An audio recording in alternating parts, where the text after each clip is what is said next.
a whisper sealed in an envelope, a fire that was meant to cleanse, but not forget. In the shadows of an old family name lies a truth so heavy, even silence cannot carry it forever. This is a tale of hidden heirs, vanished guilt, and a letter that could ruin or redeem, depending on who dares to read it. Before we begin, I'd love to know, where in the world are you listening from? And what time is it for you right now? Let me know in the comments below. Let's begin the story.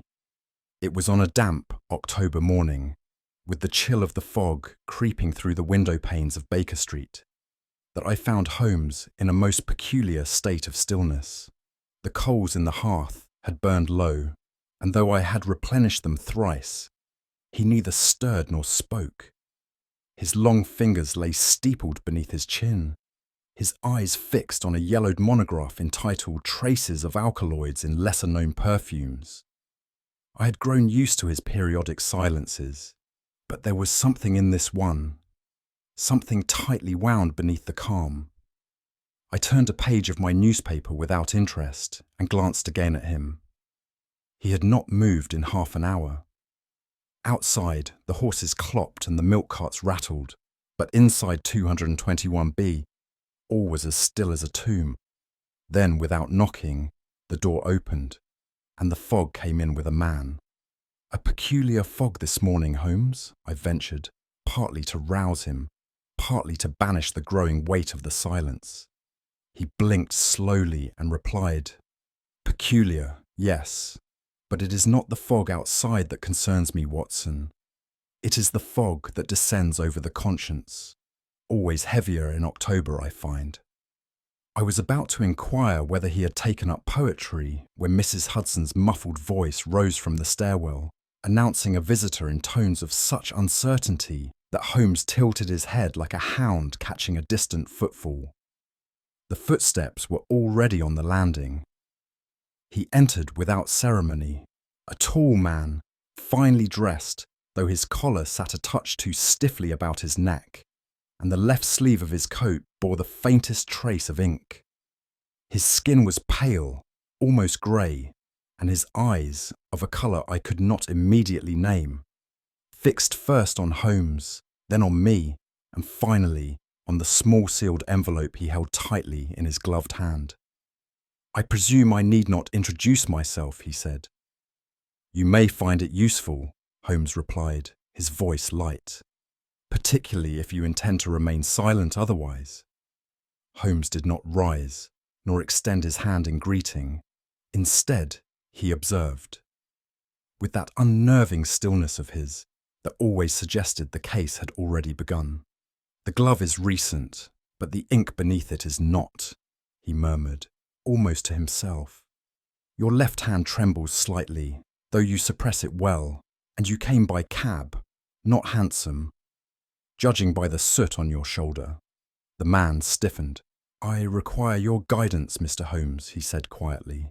"But it is not I who am in danger. It is what lies inside this envelope." He did not offer it. "I received it 6 days ago," the man said, his voice steady, though the envelope fluttered faintly in his grasp. "It arrived by private courier, with no return. The handwriting, it belongs to a man who died 20 years ago, my father."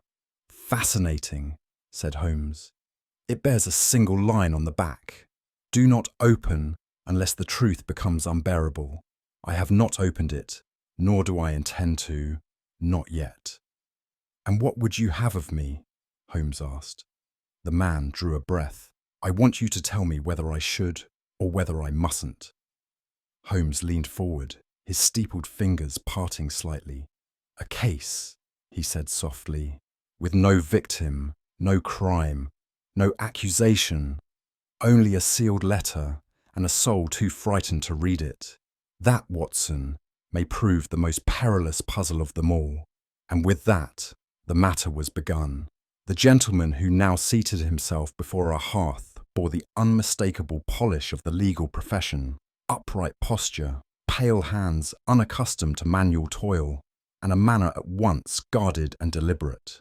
He introduced himself without flourish as Mr. Edgar Ashcombe, solicitor and partner in the firm of Ashcombe and Bellamy, Finchley. Your name is not unfamiliar to me, said Holmes. I recall a land dispute settled last spring, a boundary drawn not with chalk, but by conscience. Ashcombe's brows lifted briefly in surprise. Then he inclined his head. It was our firm, yes. Though the conscience, I fear, was mostly yours. He placed the envelope on the table between us, as one might lay a weapon still sheathed. It is the handwriting that drew me here, he said softly. My father's. Judge William Ashcombe. He died, or was said to have, 20 years ago. Curious, murmured Holmes. The dead so seldom keep stationery at hand. Ashcombe did not smile. I have not opened it, Mr. Holmes, and unless compelled by cause or calamity, I do not wish to. I need not your scalpel, sir, but your judgment. Then let us proceed carefully, said Holmes, for judgment is the crueler of the two. Ashcombe's fingers tightened slightly as he continued. The letter arrived by private courier 6 days ago. No signature, no sender, only that familiar hand. And the date of arrival, October the 12th, bears its own cruel weight. It was on the same date, 20 years past, that my younger sister Helena was found drowned beneath the bridge in our family garden. His voice remained level, yet something flickered in his eyes. Not sorrow precisely, but the stiff echo of it. It is not the coincidence that troubles me, Doctor, he added, turning to me. It is the silence that followed. My father vanished 2 weeks later, presumed dead in a boating accident off Dover. No body recovered, no farewell, only disappearance. Holmes tapped the envelope once with the tip of his finger, and now, like a ghost that arrives not to haunt, but to question. Or to unmake, Ashcombe replied. Holmes turned the envelope delicately in his fingers. Its surface was aged, but not brittle. The ink, dark though slightly feathered at the edges. Across the reverse, in a flowing judicial hand, was a single inscription. Do not open unless the truth becomes unbearable. That is all it says, Ashcombe murmured. No name, no explanation, only those words. Curious phrasing, Holmes remarked. It implies that the truth is already known, or else anticipated, and that its burden must be weighed against some greater cost. Ashcombe looked away. I have spent sleepless nights considering what truth he might mean, and worse still, what I may already suspect but refuse to admit. Holmes steepled his fingers. A sealed confession, a cryptic warning, and the legacy of silence. You are right to hesitate, Mr. Ashcombe. Some letters do not contain ink alone, but fire. I came not as a client seeking defense or revelation, said Ashcombe, but as a son standing at the edge of a memory. I do not wish to open the envelope. I wish to know whether opening it would cause irreparable harm to my family, to our name, or to what remains of both. Holmes tilted his head. Then you bring me a case without a crime, a question without a charge, and ask for a verdict all the same. I ask for discernment, Ashcombe replied. I could not help but interject. Surely if the contents threaten no present danger, there is no urgency to resolve them. Ashcombe turned to me. Doctor, sometimes a man fears not danger, but knowledge. It is the quieter of the two fears, and therefore the more persistent. Holmes nodded slowly. Let us treat this then as an inquiry into consequence, not origin. A most unusual engagement indeed. Holmes held the envelope up to the light for a moment longer, then placed it gently on the table once more. His gaze turned fully upon our visitor, though his questions did not follow. You are left-handed, yet your glove is slightly stretched on the right. Your collar has been brushed twice, once by hand and once by habit. You've used ink this morning, though the smudge on your sleeve suggests the bottle was uncorked in haste. And unless I am mistaken, you are missing a cufflink. Gold, oval, likely monogrammed. Ashcombe blinked. I lost it just this morning. 3 days ago, Holmes corrected gently. The imprint on your wrist suggests repeated absence, not sudden loss. Ashcombe let out a dry breath. I confess I had wondered whether you truly lived up to your legend. I do not, said Holmes coolly. Legends require belief. I prefer results. Then more softly, your tremor is slight but consistent, not drink, not illness. Anticipation, perhaps. The envelope frightens you, Mr. Ashcombe, not because of what it may say, but because of what you already suspect it might confirm. Ashcombe said nothing, but his eyes did not leave Holmes. My father was a man of immense stature, Ashcombe said after a pause, not merely by office, but by reputation. His judgments were measured, his words sparse but weighted. Even after his disappearance, the bar still invoked his name in matters of probity. I have preserved that image. Holmes nodded faintly, and feared this envelope might undo it. Precisely, if it contains a confession of scandal, betrayal, or worse, the weight of his reputation collapses, and with it, mine. I glanced at Holmes, but his face betrayed no judgment, only focus. There is another reason, Ashcombe added. My mother, before her death, asked never to speak of Helena's drowning. She insisted it was an accident, but I have long wondered whether she feared something else. Holmes responded quietly. A great many things can be concealed beneath silence, Mr. Ashcombe, but truth is rarely one of them. Holmes stood abruptly and moved to the mantel, where he relit his pipe with 2 measured strikes of the match. When he spoke again, it was without drama, only quiet resolve. Very well, he said. I shall undertake your request, though I confess it is not the usual variety that comes across my desk. You will not open the envelope? Ashcombe asked. I shall not, Holmes replied. Nor permit anyone else to do so, not yet. Ashcombe let out a breath that was neither relief nor regret. And you believe it possible to determine its weight without reading its contents? Holmes turned. Mr. Ashcombe, a good many men have died with their secrets intact, and yet their lives told those secrets plainly to anyone with eyes to see. If your father's ghost has spoken, I dare say we shall hear his words echo elsewhere. I rose from my chair. Where do we begin?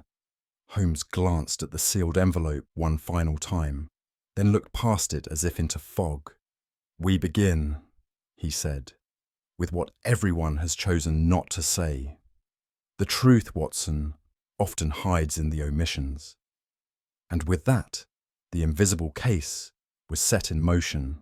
It was the following morning that found Holmes and me aboard a southbound train, rattling past damp fields and rows of hollow hedges, with Holmes as taciturn as the mist that clung to the windows. The envelope, still sealed and ghost-like in its silence, was nestled in the inner pocket of his coat, though I noted he never allowed his hand to stray far from it.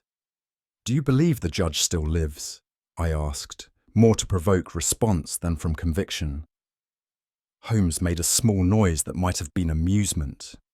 If so, he has mastered the art of resurrection, a skill for which the legal profession is rarely credited. We spoke little after that, each absorbed in our thoughts. Yet as we neared Finchley, I could feel Holmes stiffen slightly, as if some unseen instrument within him had clicked into calibration. The game, I knew, had quietly begun. Ashcombe Hall stood as many such homes do, not in splendour, but in memory. Its facade, though elegant, bore the green smudge of ivy that had not been trimmed in seasons. The windows peered outward with a hollow stillness, and the gravelled path crunched beneath our boots like bones under dust. Holmes offered no remark until we entered the vestibule, where a succession of family portraits hung in muted disapproval. I lingered before the likeness of Judge Ashcombe himself, stern, gaunt, and robed, his eyes painted with a severity that outlived the man himself. Notice the dust, Watson, Holmes murmured. Not on the frame, but behind it. That canvas has been lifted recently. Perhaps for cleaning? I offered. Holmes gave a faint smile. Or concealment. We shall not speculate. Not yet. Let us listen to what the house itself wishes to say.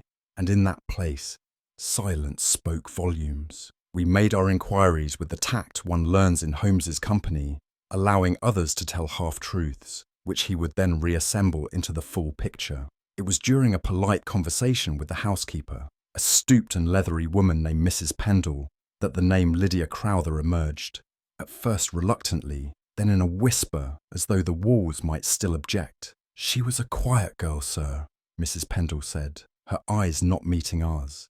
"Kept to herself, had a soft way with the little miss. Helena took to her, more than to her own governess."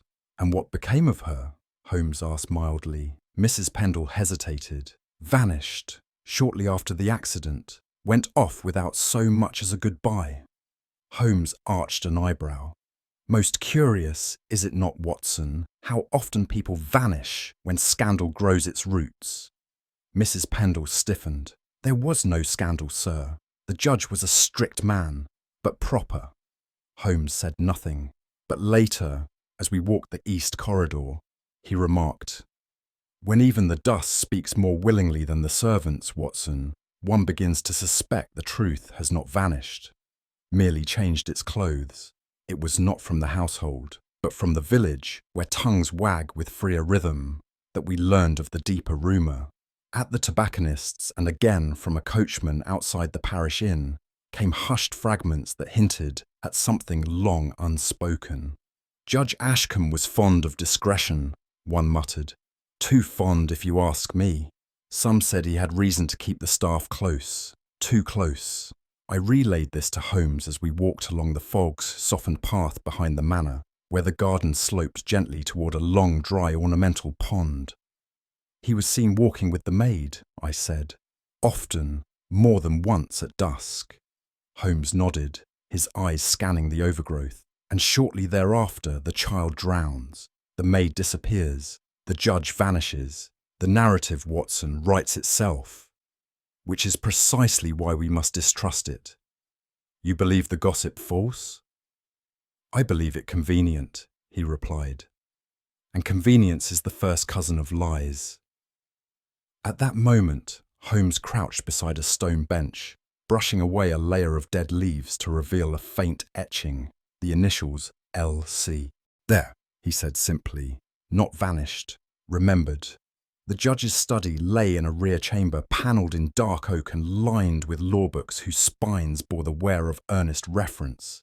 The desk, a broad, sombre piece with clawed feet, stood untouched, or so it seemed.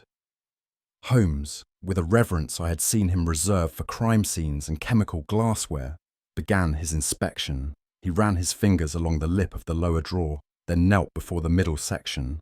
"Observe, Watson," he murmured. "The dust patterns diverge. This drawer was opened recently, though the rest of the room pretends sleep." He pressed a portion of wood beneath the handle, and, with a soft click, a false back slid open. Within lay nothing but a shallow cavity, empty but for a single crease in the velvet lining.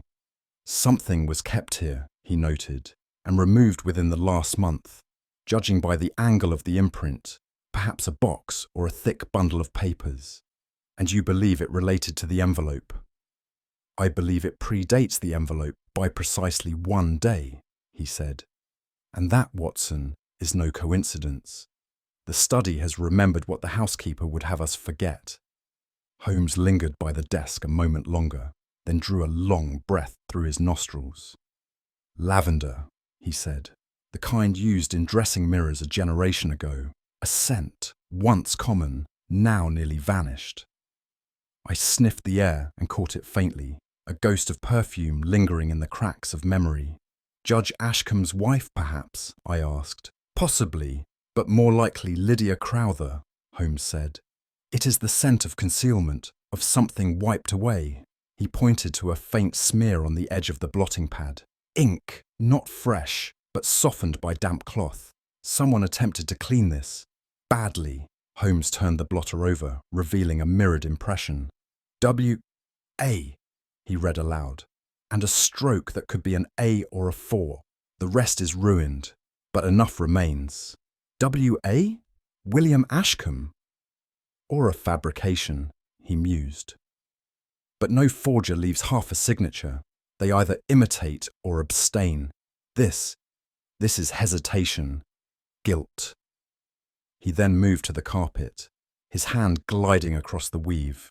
A chair once stood here, heavy, moved recently, scraped. Someone returned here not to sit, but to kneel.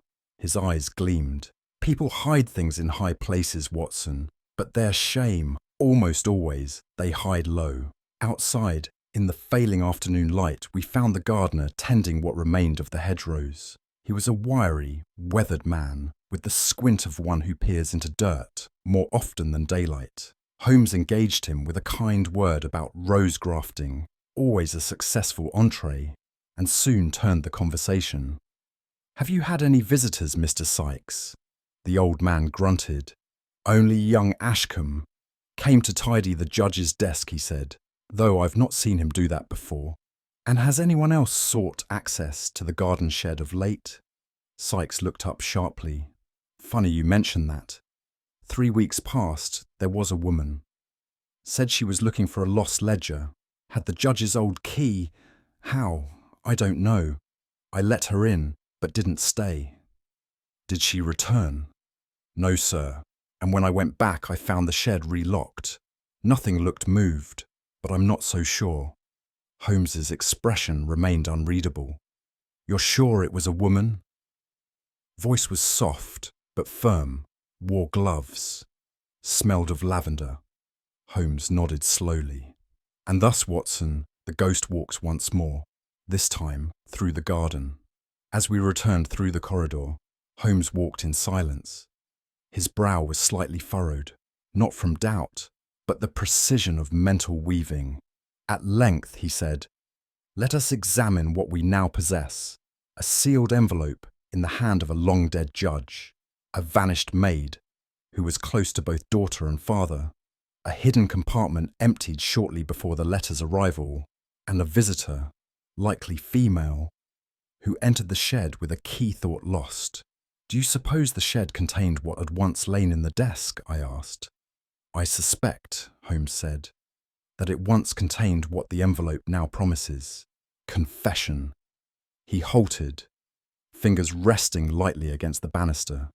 "Note the pattern, Watson, the timing, the emotion, the trail of scents, of smudges, of dust rearranged. The judge's voice has returned, but not alone. What then do you deduce?" Holmes looked past me, eyes fixed somewhere inward. "That the truth, Watson, walks with a lighter step than guilt, but always leaves footprints, and someone else has seen them too." We said no more, but I felt the weight shift again, not toward clarity, but the edge of revelation. It was beneath a sagging rose trellis, the branches brittle with neglect, that Holmes paused and said with unnerving casualness, "The maid was with child." I turned to him, startled. "Lydia Crowther?" "Undoubtedly. The signs are there if one chooses to see them. Her sudden disappearance, the judge's reputed protectiveness, the overlapping of her absconding with the child's drowning, far too convenient a coincidence. And now, a visitor to the estate smelling of lavender, the same scent the girl was known to favour." "And the father?" I asked, already fearing the answer. Holmes did not meet my gaze. "There is only one man whose absence coincides too perfectly with the rest, Judge Ashcombe." The conclusion struck with quiet force. It was not shouted, nor even declared, but settled around us like a hush in a courtroom after a verdict. "But why return now?" I asked. Holmes's expression was unreadable. Perhaps the judge left behind more than shame. Perhaps someone wishes to erase it. He stepped beyond the trellis and examined the faded initials carved into the wooden bench. L.C. beneath a crude heart. "She was not forgotten, Watson, but someone has tried very hard to ensure that she would not be remembered rightly." Holmes never trusted neatness. I had seen him recoil from cases wrapped in ribbon simplicity, declaring that real life rarely ties up so tidily. That sentiment returned now as he traced the sequence of events aloud while we walked the lower path toward the orchard. "Consider, Helena Ashcombe drowns, the maid disappears, the judge vanishes, all within the span of 13 days. Coincidence does not arrange itself with such symmetry. And the sealed letter, Holmes nodded, delivered 20 years later, on the very anniversary of Helena's death, as if summoned by the memory itself. But what connects the child's death to the maid's condition? I pressed. Perhaps nothing, perhaps everything. Suppose the judge's wife, sharp, proud, observant, discovered the child was not her own husband's first. I recoiled slightly. You suggest murder? I suggest motive, Holmes replied. A motive is a far better map-maker than memory. He bent to observe a stone step leading to a disused greenhouse. There, in the fine layer of recent dust, was the faint outline of a heel, smaller than a man's, but deeper than mine. A woman stood here, Holmes said. Recently, watching the house. Who? Let us ask the only person who might answer with honesty, he said. A stranger.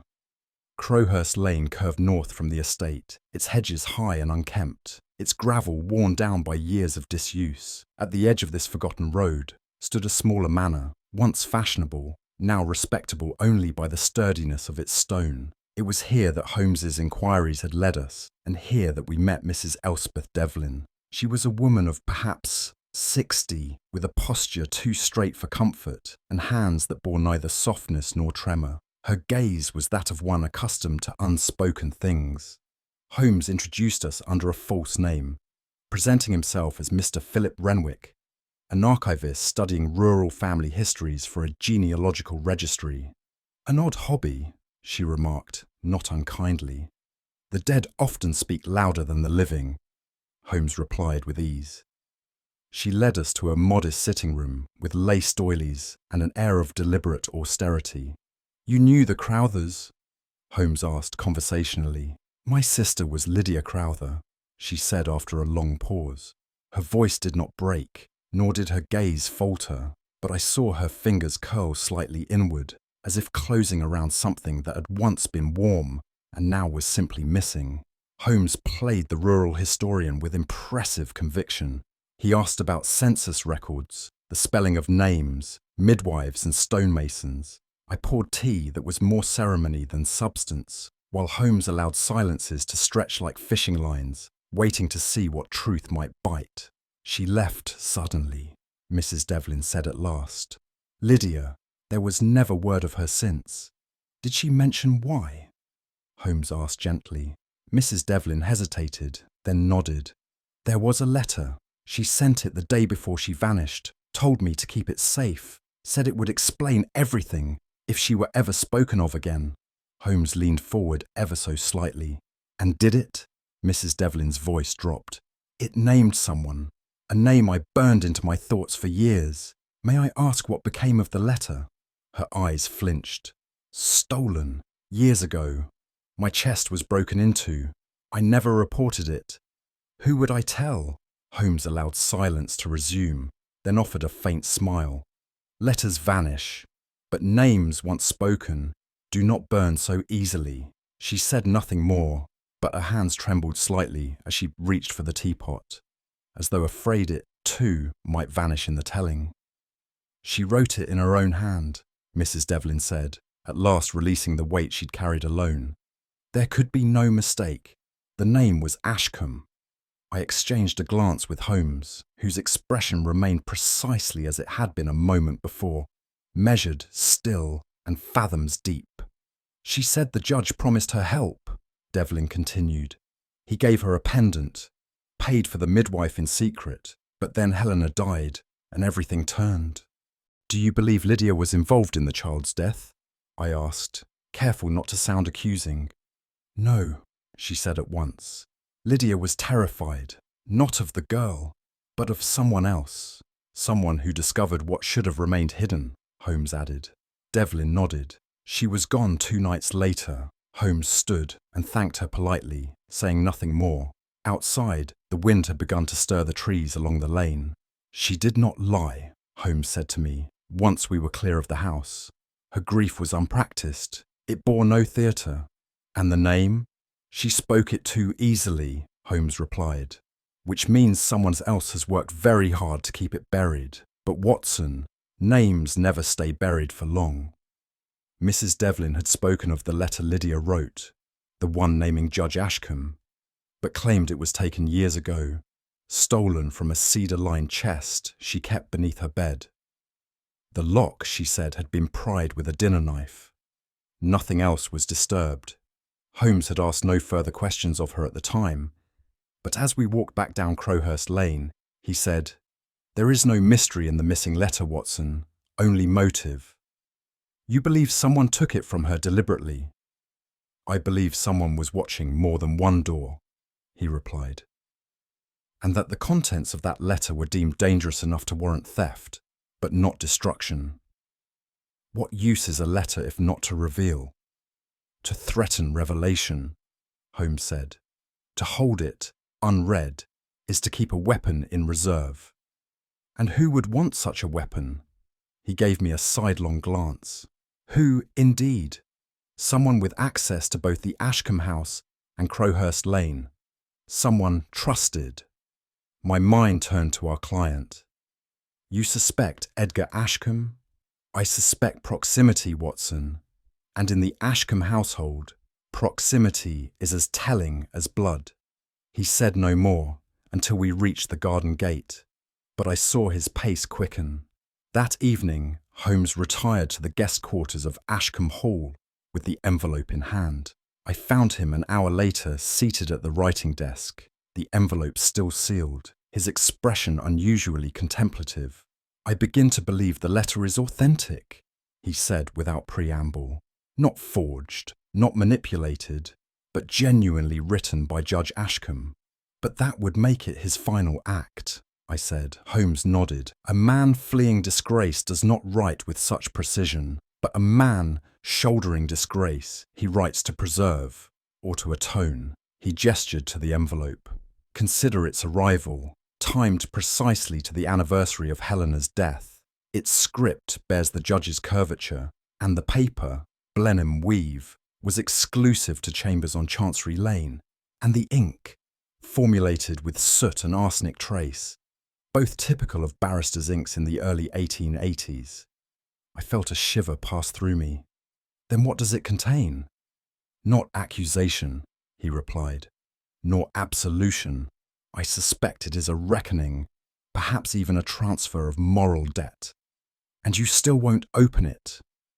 Holmes looked at me then, not sternly, but with grave clarity. "If a man seals a truth with his name and shame, Watson, it is not for strangers to break it open lightly."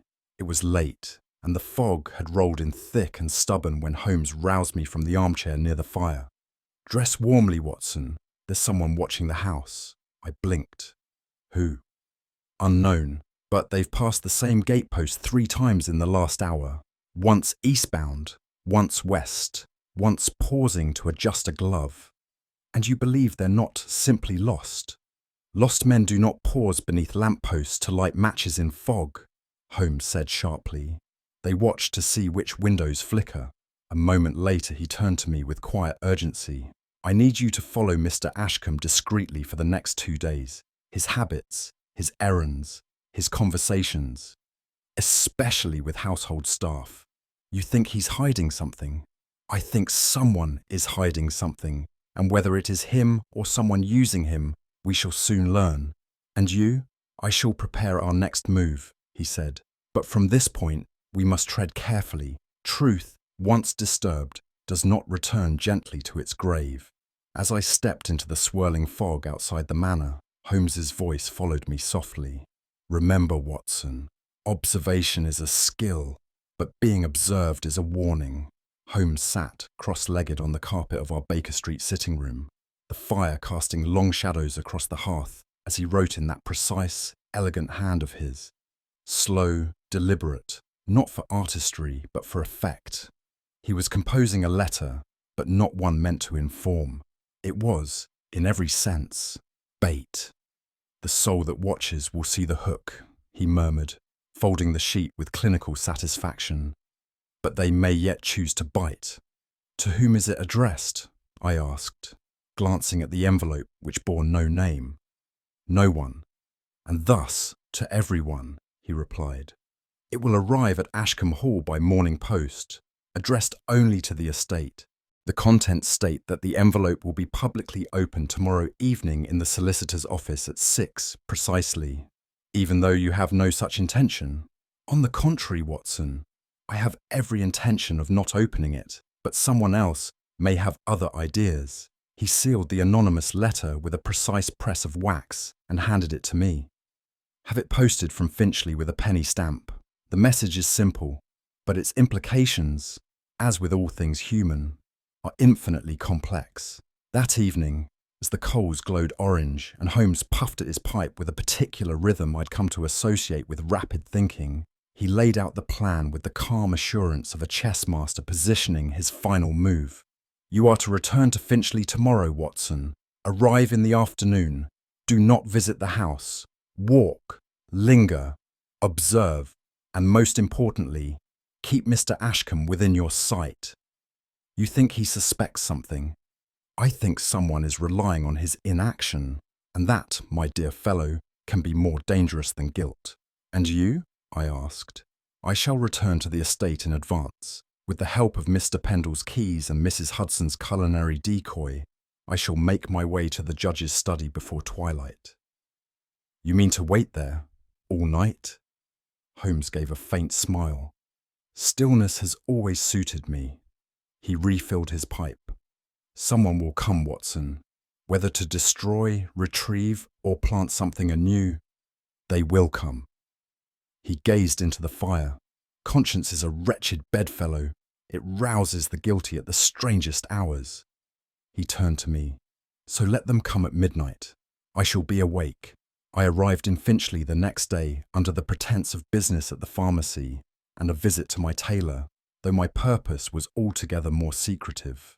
I took up a slow circuit about the Ashcombe estate, passing the same hedgerows and milkmen 3 times, before dusk settled into a soft, creeping fog. Ashcombe himself appeared just past 4, exiting the estate in a modest carriage and bound, I later learned, for the town hall archives.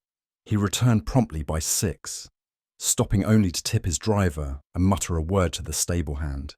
I shadowed his movement as discreetly as a physician might follow a fever, noting nothing out of place. And yet, everything in him seemed coiled, waiting. It was not until 7:30 that I noticed the stranger. A tall figure passed twice along the iron gates, once headed east, once west, pausing near the stone pillar where the vines were thin.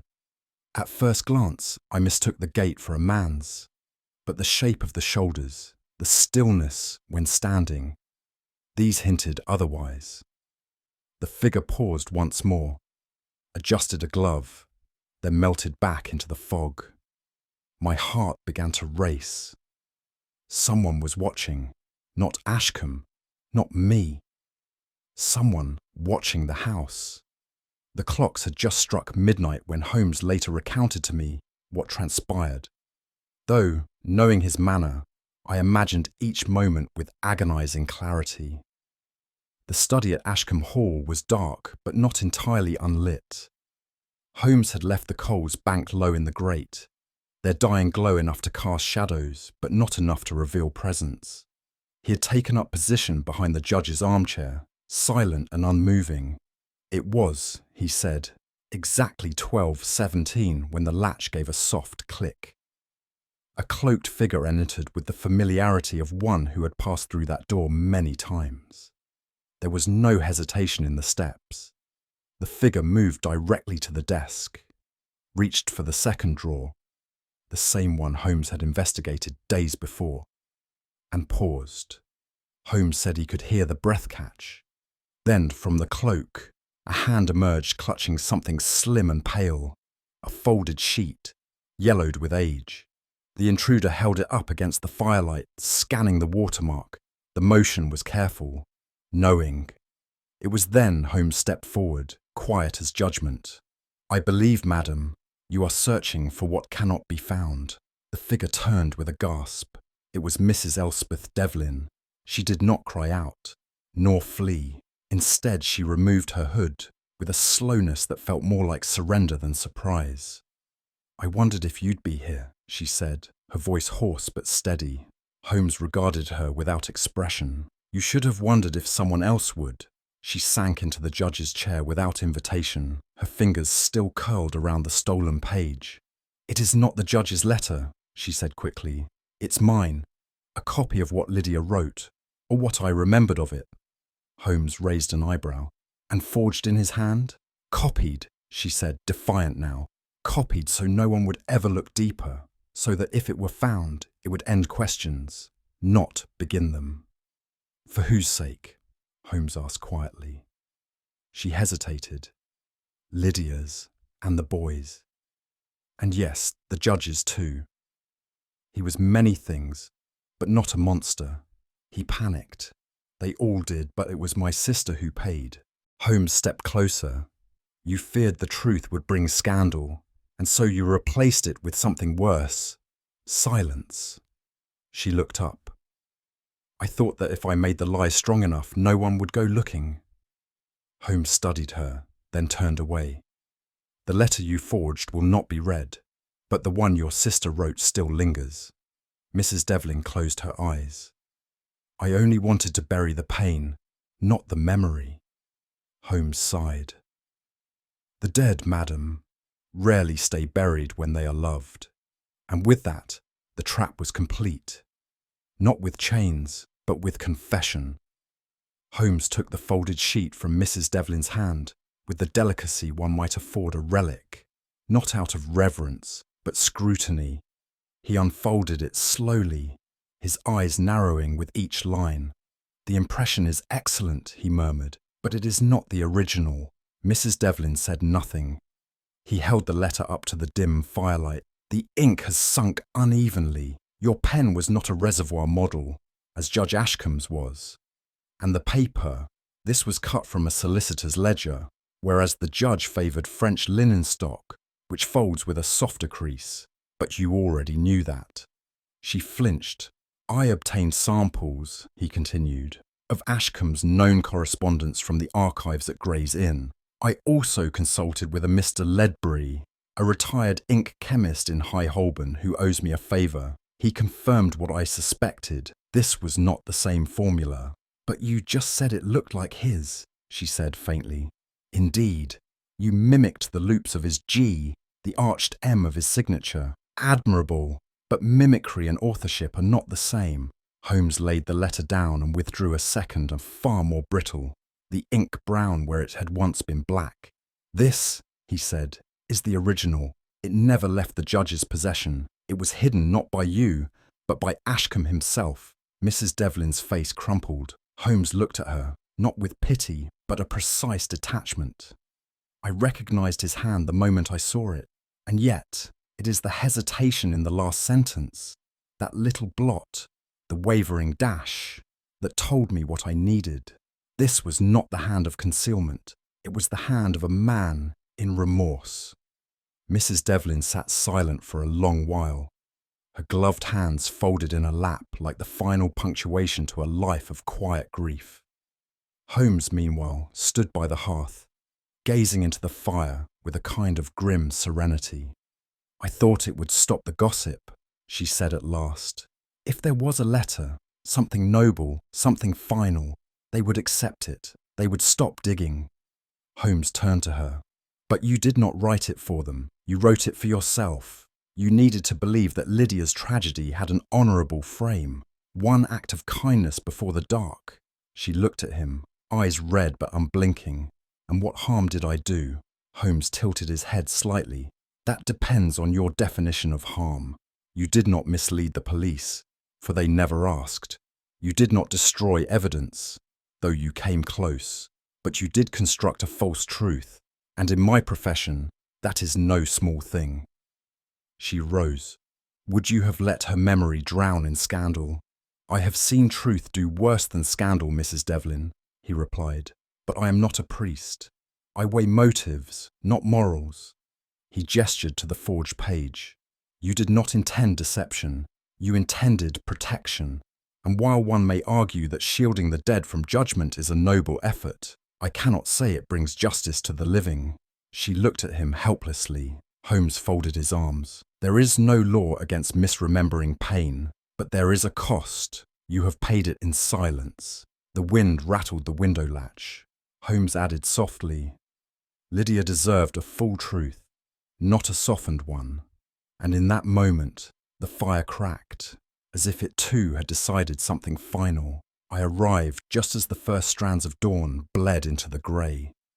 I'd scarcely knocked before Holmes opened the door, his features unreadable in the half-light. Behind him, Mrs. Devlin stood pale, composed, as if rising from a long illness. "She is leaving," Holmes said simply. I stepped aside, uncertain, but he gave a barely perceptible nod. "Walk her to the gate, Watson." We did so in silence, her step soft on the gravel path. At the edge of the grounds, she paused. "Will he ever know?" she asked. I hesitated. "Holmes?" "No," she said. "The judge. Will he know that someone tried to protect what little was left of him?" I answered truthfully. "I think he already did." She pressed my hand, a gesture more maternal than grateful, and disappeared into the morning mist. When I returned to Holmes, he was replacing both letters into separate envelopes. "You let her go," I said. "I did," he replied. "There is no triumph in delivering her to the law. The law, in this case, would not know what to do with her. And the real letter," he tapped the aged page, "will be placed in the solicitor's trust, marked to be opened upon request. It will rest where it should, somewhere between secrecy and exposure." I poured us both a cup of tepid tea. "You surprise me, Holmes. I thought justice was your only loyalty." He looked toward the window, where dawn now washed the frost from the pane. "Justice is many things, Watson," he said, "but mercy is what we show when justice feels too sharp for the wound." And with that, the case of the unopened envelope came to its quiet conclusion, not with judgment, but with something far more difficult. Understanding. It was an evening that clung to silence like ivy to stone, the sort of silence one feels in cathedrals and old hospitals. Holmes had requested only 2 men be present, myself and the Honourable Judge Ashcombe, whose pallor had deepened measurably since the affair began. We were ushered into a modest drawing room of the solicitor's chambers, where Holmes sat beside a low table upon which lay a single envelope, its wax seal intact, its presence strangely formidable. Ashcombe's eyes did not leave it. "You have delayed this moment, Holmes," he said at last. "For days." Holmes inclined his head. "Because moments such as these are not reversed once begun." He gestured towards me. "Watson will bear witness not for legality, but for conscience." I gave a small nod, unsure what was expected.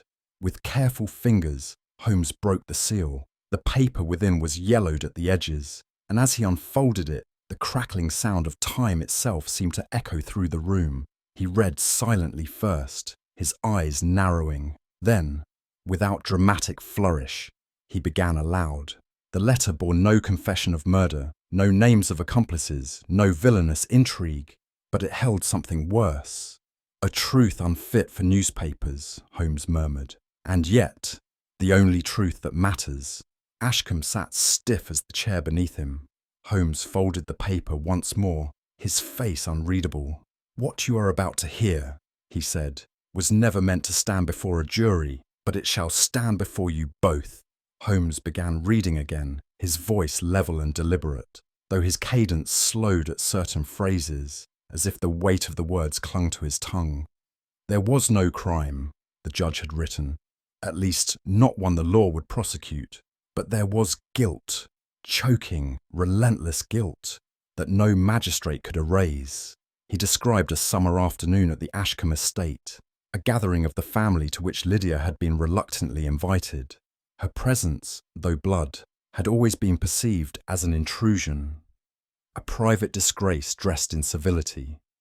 "She brought the child," the judge's words continued. "It was a boy, and though he was perhaps too young to understand the chill that met him, my wife understood all too well." There followed a moment's silence in the room as Holmes paused. No one saw them enter the boathouse, Holmes resumed. No one but me, through the library window. He read on. There was shouting. I remember her voice, sharp, like a bird striking glass. Then silence. When I reached the water's edge, it was already done. The child, unharmed, had been left on the grass nearby. But Lydia had not returned. Holmes looked up. No evidence of murder, no weapon, no witnesses, nothing to convict. Ashcombe's face was grey. It was never about hiding a crime, Holmes said softly. It was about hiding a shame. And for once, I could find no words. Only the scratch of the paper as Holmes folded it closed again. I shall never forget the look that passed over Ashcombe's face when Holmes finished the letter. Not horror, nor even sorrow, but a collapse of something long kept upright by pride. It was as if a dam had broken silently inside the man. He began, and faltered.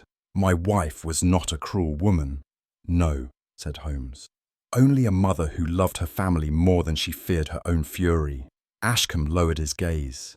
She discovered the truth in Lydia's drawer. A photograph, letters, the father's name. It all became real in that moment. And she... He stopped again. She confronted her, at the edge of the water. Holmes said nothing. He merely let the silence speak. I saw her come back alone, Ashcombe said. No tears, no panic, just silence. I asked what happened, and she said, she slipped. And I believed her, Watson. I believed her because I needed to. I could feel the tremor in his voice now, and I understood. To lose one's daughter, Holmes said quietly, is agony. To lose her at your wife's hand, that is exile within your own house. Ashcombe looked up, and so I left it all, faked my death. Let the sea take the name Ashcombe with it. Better that than let the courts devour her. But the child, I asked. I made arrangements, funds, guardianship. He never knew. Holmes interjected softly.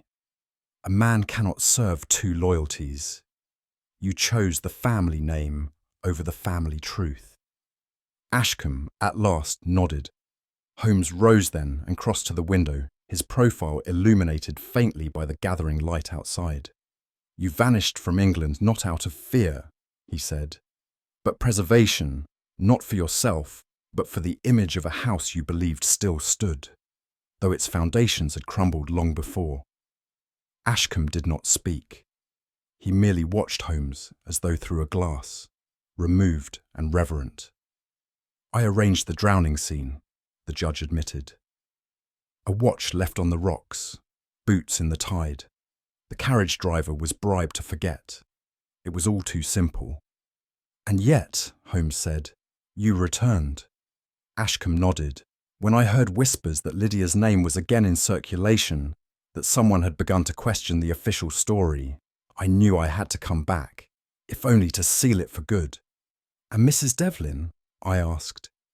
She was Lydia's dearest friend, and her sister in spirit, if not in blood. I suspect she knew more than she ever said. Holmes returned to the table and tapped the now folded letter. This must never leave these walls. Ashcombe straightened. That is your decision to make, Mr. Holmes. I trust your judgment more than I trust the law. For a moment, none of us moved. The air had the density of finality. Then Holmes said, we are not men who chase ghosts, Judge, but sometimes we walk beside them. And in the hush that followed, I understood that this case, more than most, had never been about crime. It had always been about memory. Holmes, with that quiet gravity of his, unfolded a second sheet from the same envelope. The first had stunned us. The second, I suspected, would wound. It is dated 2 months before the judge's supposed death, Holmes remarked, tapping the upper margin with a long forefinger, and notarized, though kept from all legal registry. He read it aloud, brief, clinical, but unmistakably final. It was a private will, established not in the name of Ashcombe's estate, but in Lydia's son's, a name unfamiliar to me, though it visibly shook the elder Ashcombe. The boy was never legitimised, Holmes continued, but the judge, in whatever way he conceived atonement, created a trust in his favour, silent, shielded, and as secret as the death it followed. Ashcombe closed his eyes. It was not cowardice, he murmured. I wished to give him everything without forcing him to bear our name. Holmes folded the document. The sum is not insignificant. The clause insists he be notified of his benefactor only upon reaching his majority, and only by choice. I could not help but admire the subtlety of it, a kind of justice meted not in courts, but in corners, signed in ink rather than verdict. Ashcombe turned to Holmes. What would you do, were you in my place? Holmes replied with no hesitation. Fortunately, I am not, and therefore I retain the luxury of opinion without consequence. But the burden now lay plainly before the judge, parchment thin and unbearably heavy. For a long while, no one spoke. The air seemed thick with the dust of years, of silence kept and names withheld. Then Ashcombe drew a slow breath and reached for the documents, as though their mere touch required resolve. There are men, he said, whose names survive in marble. But my name, my real name, lies beneath water and shame. He turned to me, eyes hollow. Tell me, doctor, would you preserve a name that was never clean to begin with? I am no judge, I replied carefully, but I have seen what truth, once unearthed, can do. It does not often kill, but it burns. Ashcombe gave a weak smile. Then let it burn. With the papers before him, he withdrew a matchbox from his coat pocket, but Holmes raised a hand. No, he said simply, this is not yours alone to erase. He retrieved a final envelope, smaller than the rest, and passed it to Ashcombe. Give him this when you are ready, or not at all, but do not pretend the choice is yours alone. Ashcombe nodded. He deserves to know. Perhaps, said Holmes, but knowing changes a man, often not for the better. And so it ended, not with gallows or headlines, but with a father left to weigh truth against inheritance, legacy against silence. I accompanied Ashcombe out into the morning haze. His step was slow, but steadier than when he arrived, and in that, perhaps, there was the smallest echo of redemption. Back at Baker Street, Holmes and I resumed our customary positions, he with his violin in hand, I with a newspaper I'd ceased pretending to read. The morning was unusually clear. The gaslight, for once, seemed unnecessary. You were silent on the matter, I said at length. On most matters, I am, Holmes replied. But I should think, I pressed, that a man faking his own death, shielding a murderer, and rewriting his will in secret might warrant more than your customary indifference. Holmes lowered the violin. Indifference, Watson, he said, is not the same as observation. I observed, and I understood. That is quite sufficient. He stood, pacing slowly. The law is a sharp instrument, meant to cut, not cradle. In cases such as this, it does the former too well, and the latter not at all. And so you let her go? I did nothing of the sort, Holmes said. She let herself go. The moment she stepped into that room, she had made peace with her guilt. There was a long pause. Truth, Watson, is a quiet thing, he said at last. It does not bang gongs, nor demand applause. It merely is, and waits to be recognised. I reflected on that as I folded my paper. Holmes returned to his bowstring. The note he drew soft, almost hesitant. I knew then that this case would never be published, never discussed again. It would remain, as some truths do, folded in the quiet corner of a drawer only he could find. We returned to Baker Street beneath a slate-grey sky, the kind that cast the world in sombre hues. Holmes said little on the journey back, save for a passing observation about the gait of a man with a limp outside the tobacconist's. I did not press him. Inside, we resumed our familiar stations. He by the hearth, pipe in hand. I at the writing desk, absently thumbing through old case notes. Outside, the rain traced faint lines upon the window pane, as if time itself were trying to erase the morning. The envelope lay no longer between us, not physically at any rate, but its presence lingered in the hush that followed. I knew better than to speak first. Holmes, for his part, simply stared into the coals, the smoke from his pipe rising in soft spirals, as if searching the ceiling for secrets yet to be solved. The silence, this time, was not awkward. It was earned. Ashcombe never returned to see us again, though I did receive a brief note, folded and unsigned, 3 days after the conclusion of events. It bore only 12 words. It is done. The letter was read, and now no longer exists. There had been no witness but the flames. Holmes had insisted upon that, not as a condition, but as a courtesy. Whatever judgment Ashcombe passed upon himself, it was to be his alone, and yet I could not help but wonder what he saw in those final sentences that we had not. Did they absolve, accuse, or simply tell the truth in its most unbearable form? Holmes offered no speculation. When a man stares into his past, he said quietly, it rarely blinks first.